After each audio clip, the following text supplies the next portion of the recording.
दोस्तों, नगीना से सांसद चंद्रशेखर आजाद कहते हैं कि वो चमड़ा उतारना भी जानते हैं, उसका जूता बनाना भी जानते हैं, उसको पहनना भी जानते हैं और उसी से सबक सिखाना भी जानते हैं। संविधान को लेकर चंद्रशेखर कहते हैं कि बहुत सारे लोगों ने संविधान पढ़ा होगा, लेकिन संविधान हमारे डीएनए में है, इसे हमारे पुरखों ने लिखा है, हमारे बाप दादाओं ने लिखा है। संविधान से देश चलेगा, मनुस्मृति से नहीं। बहुजन शेर है, बस जगाने की देर है। मायावती को लेकर चंद्रशेखर कहते हैं कि मायावती जी से हमारा खून का रिश्ता है, वो मेरी बुआ है, वो भी बहुजन समाज से आती हैं, मैं भी बहुजन समाज से आता हूं। उन्होंने जो महसूस किया है, जो सहा है, वही मैंने सहा है। इस मूछ को लेकर चंद्रशेखर कहते हैं कि ये मूछें जो हैं कुछ लोगों को बुरी लगती हैं और यही मुझे अच्छा लगता है। अब आप ये सोच रहे होंगे कि मैं आज चंद्रशेखर के बारे में क्यों बता रहा हूं। आज मैं आपको चंद्रशेखर की बायोग्राफी बताऊंगा कि एक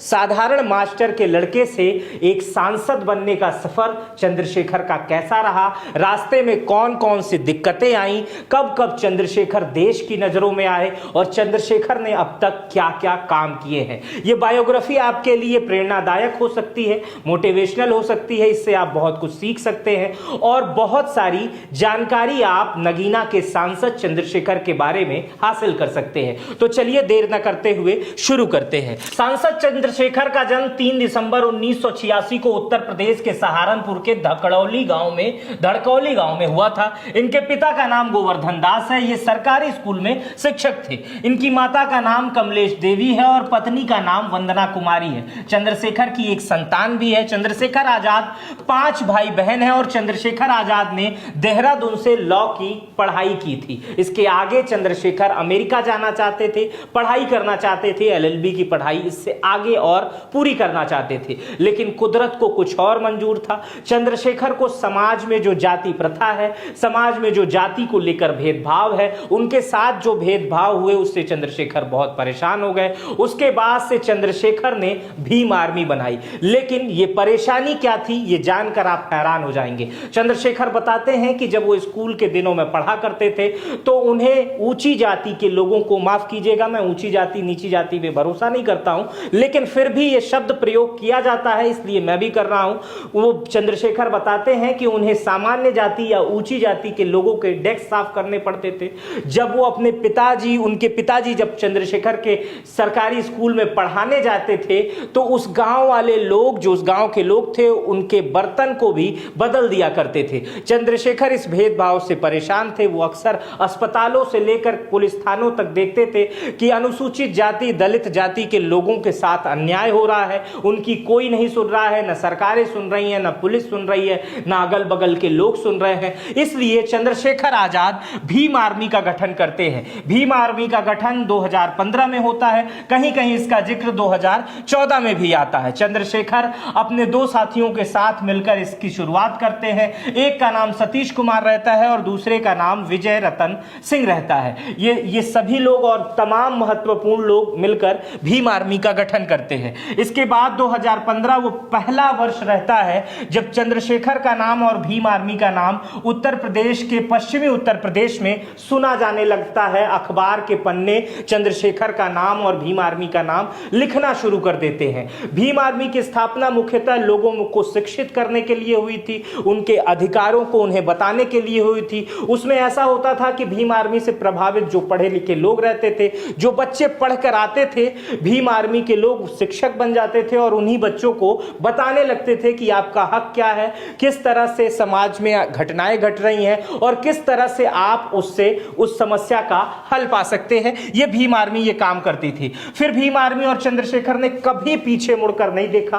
भीम आर्मी के बनने के बाद लगातार वो दलित, माइनॉरिटी, ओबीसी संगठन को इकट्ठा करते थे, उन्हें बल देते थे और इसी बल के कारण धीरे धीरे भीम आर्मी और चंद्रशेखर का संगठन बढ़ता गया और चंद्रशेखर की भीम आर्मी प्रकाश में आती गई। पहली बार 2 सितंबर 2016 का समय था। सहारनपुर का छुटमलपुर गांव था जहां पे एएचपी इंटर कॉलेज था। चंद्रशेखर बताते हैं कि यहां पर घटना हुई थी जहां पर कुछ दलित छात्रों की पिटाई की गई थी। उसके बाद से भीम आर्मी और तमाम बड़े संगठनों ने इसका विरोध करना शुरू कर दिया। यह विरोध देश भर में फैला।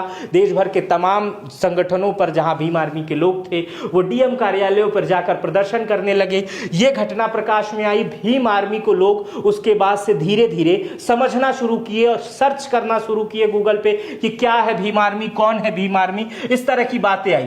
चंद्रशेखर कब प्रकाश में आए इसको जान लेते हैं। 5 मई 2017 वो समय था, सहारनपुर से 25 किलोमीटर दूर एक गांव है जिसका नाम शब्बीरपुर है। उस गांव में 25 दलित के घरों और दुकानों को, दलित आबादी के घरों और दुकानों को जला दिया जाता है। यह घटना पूरे देश में हल्ला मचा देती है। इस घटना को लीड करते हैं उस समय चंद्रशेखर, और चंद्रशेखर की लीड ऐसी होती है कि पूरे देश की मीडिया फिर चंद्रशेखर के बारे में लिखना और पढ़ना शुरू करती है।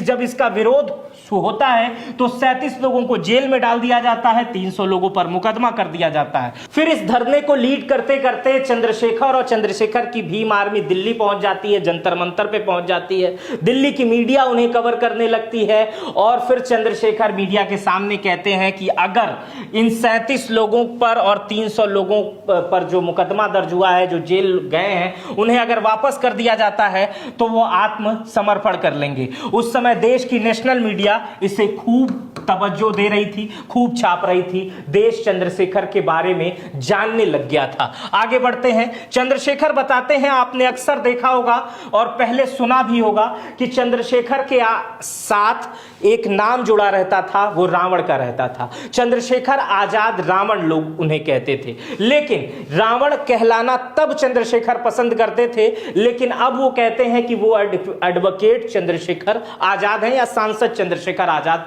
आप उन्हें कहिए। लेकिन पहले चंद्रशेखर खुद को रावण भी कहलाना चाहते थे। एक स्टेटमेंट उन्होंने दिया था, उसमें उन्होंने कहा था कि रावण अपनी बहन शूर्पणखा के अपमान के कारण सीता को उठा ले जाता है, लेकिन उनको कभी उनको सम्मान के साथ रखता है। भले ही रावण नकारात्मक चरित्रण किया जाता हो, लेकिन जो व्यक्ति अपनी बहन के सम्मान के लिए लड़ सकता हो, वह सब कुछ दांव पर लगा सकता हो, वो गलत कैसे हो सकता है। यहां रामायण के एक नेगेटिव चरित्र यानी रावण को चंद्रशेखर आजाद सही बताने की कोशिश करते थे, और यही स्टेटमेंट देकर चंद्रशेखर अपने नाम के आगे उस समय रावण लगाना पसंद करते थे। उस समय देश भर में उन्हें चंद्रशेखर आजाद रावण नहीं कहा जाता था। लेकिन आज वो समय है जब देश की दलित आबादी, बड़ी दलित आबादी, ओबीसी का एक बड़ा वर्ग और माइनॉरिटी का एक बड़ा वर्ग चंद्रशेखर पर आंख बंद करके भरोसा करता है।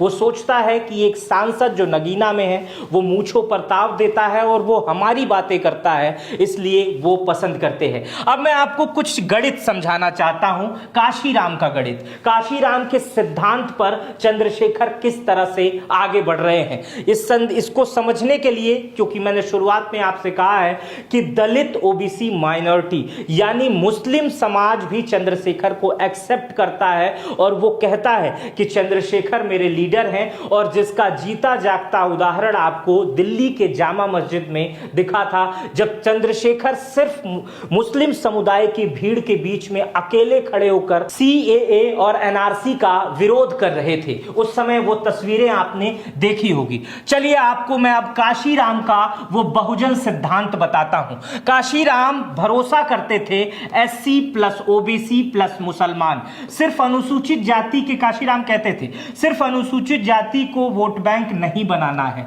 अन्य पिछड़ा वर्ग और मुस्लिम समाज को भी साथ लाना है, क्योंकि यह सब मिलकर सत्ता के करीब पहुंच सकते हैं। इसी प्रकार का प्रयोग जो है काशीराम ने बहुत पहले मायावती और मुलायम के साथ किया था। उस समय सरकार भी बनी थी, लेकिन गेस्ट हाउस कांड के बाद ये जो सिद्धांत था, जो ये प्रयोग था, ये विफल दिखाई देने लगा। बाद में ऐसा कुछ नहीं हुआ।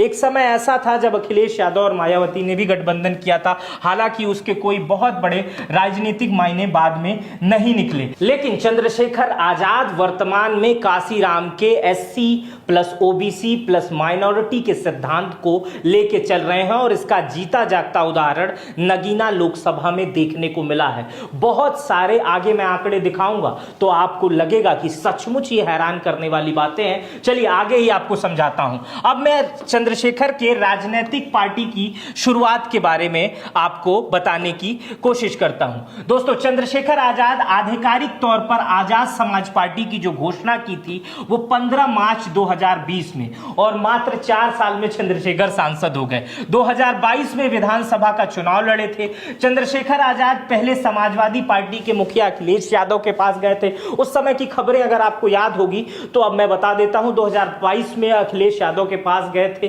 उस समय गठबंधन की बात नहीं बनी। अखिलेश यादव की तरफ से यह कहा जा रहा था कि हम इन्हें 2 सीट दे रहे थे, तो कुछ खबरें आ रही थी कि चंद्रशेखर 10 सीट मांग रहे हैं। बाद में 5 सीटों पर बात बनी, लेकिन उसके बाद से गठबंधन नहीं हो सका। उसके बाद चंद्रशेखर गोरखपुर आ जाते हैं, विधानसभा का चुनाव लड़ते हैं। गोरखपुर आते चंद्रशेखर आजाद को मीडिया हाइप देने लगती है। लगातार चंद्रशेखर आजाद के इंटरव्यूज होने लगते हैं। गोरखपुर में ताल ठोकते हैं, लेकिन गोरखपुर में उनकी स्थिति जो रहती है वो काबिले तारीफ बिल्कुल नहीं रहती है। चंद्रशेखर का मुकाबला यहां मुख्यमंत्री योगी आदित्यनाथ से रहता है। योगी आदित्यनाथ को 85,356 वोट मिलते हैं। उनके निकटतम प्रतिद्वंदी जो सुभावती उपेंद्र दत्त शुक्ला थी, उनको 30,498 वोट मिलते हैं। वहीं चंद्रशेखर को केवल 4,500 वोट यानी 4,501 वोट ही मिलते हैं। मतलब चंद्रशेखर गोरखपुर आते हैं, मुख्यमंत्री के खिलाफ चुनाव लड़ते हैं और जमानत जब्त हो जाती है,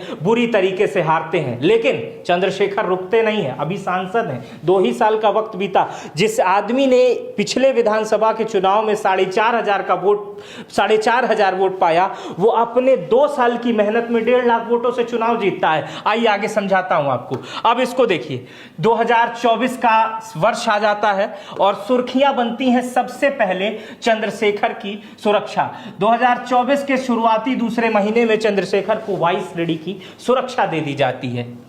देश में यह चर्चा का विषय बन जाता है। सहारनपुर के पहले नेता चंद्रशेखर आजाद बन जाते हैं, जिन्हें Y+ कैटेगरी की सुरक्षा दी जाती है। चंद्रशेखर सीआरपीएफ के जवानों के बीच में घिर जाते हैं। इससे पहले चंद्रशेखर पर हमले भी हुए थे, चंद्रशेखर को धमकियां भी मिलती हैं, इसलिए केंद्र सरकार इन्हें Y श्रेणी की सुरक्षा दी जाती है। 2019 लोकसभा और 2024 लोकसभा अब आपको यहां मैं समझाने की कोशिश करूंगा। अभी मैं आपको बता रहा था, जिस चंद्रशेखर ने 2022 के विधानसभा में मात्र 4,500 वोट पाए थे, वही 2024 के लोकसभा में 1.5 लाख से अधिक वोटों से चुनाव जीतता है। आइए मैं इस आंकड़े को आपको समझाने की कोशिश करता हूं। चंद्रशेखर को 2024 के लोकसभा में वोट मिलते हैं 5,12,552 वोट। वहीं दूसरे बीजेपी के जो कैंडिडेट हैं उन्हें मिलते हैं 3,61,079 वोट। और जो बीएसपी के कैंडिडेट हैं, अब यहां से समझने की कोशिश करिएगा, सपा के कैंडिडेट को भी बता देता हूं, 1,23,074 वोट। बीएसपी के कैंडिडेट को मिलते हैं 13,272 वोट।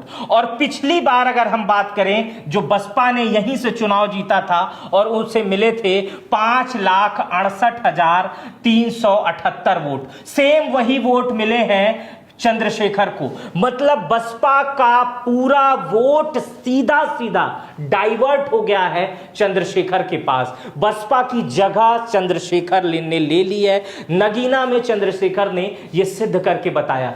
पिछली बार बसपा के प्रत्याशी ने इसी सीट से 1.5 लाख से अधिक वोटों से चुनाव जीता था। इस बार चंद्रशेखर ने इसी सीट से 1.5 लाख से अधिक वोटों से चुनाव जीता था। बीएसपी ने, सपा ने, बीजेपी ने कोई कसर नहीं छोड़ी थी चंद्रशेखर को वहां से हराने के लिए। यह बिल्कुल नहीं कहा जा सकता है कि वहां कोई सॉफ्ट कॉर्नर दिया था। वहां समाजवादी पार्टी भी चुनाव लड़ी थी और बकायदा 1 लाख वोट पाई थी। बीजेपी भी वहां चुनाव लड़ी थी, 3.5 लाख से अधिक वोट पाई थी। लेकिन चंद्रशेखर वहां डटे रहे। वहां की माइनॉरिटी, ओबीसी और मुसलमान चंद्रशेखर के साथ था और चंद्रशेखर को चुनाव जिता दिया। तो ये मैंने जो आज बताया वो चंद्रशेखर की बायोग्राफी है। इसमें मैंने शुरुआत में यह बताया कि चंद्रशेखर एक मास्टर के लड़के थे, एक शिक्षक के लड़के थे और उनके साथ भेदभाव हुआ और उसके बाद उस भेदभाव की वजह से चंद्रशेखर ने भीम आर्मी बनाई। 2015 में भीम आर्मी बनी और 2015 से 2020 तक चंद्रशेखर ने समाज में काम किया। बहुजन और अनुसूचित जाति के बीच चंद्रशेखर लगातार लोकप्रिय होते रहे। 2000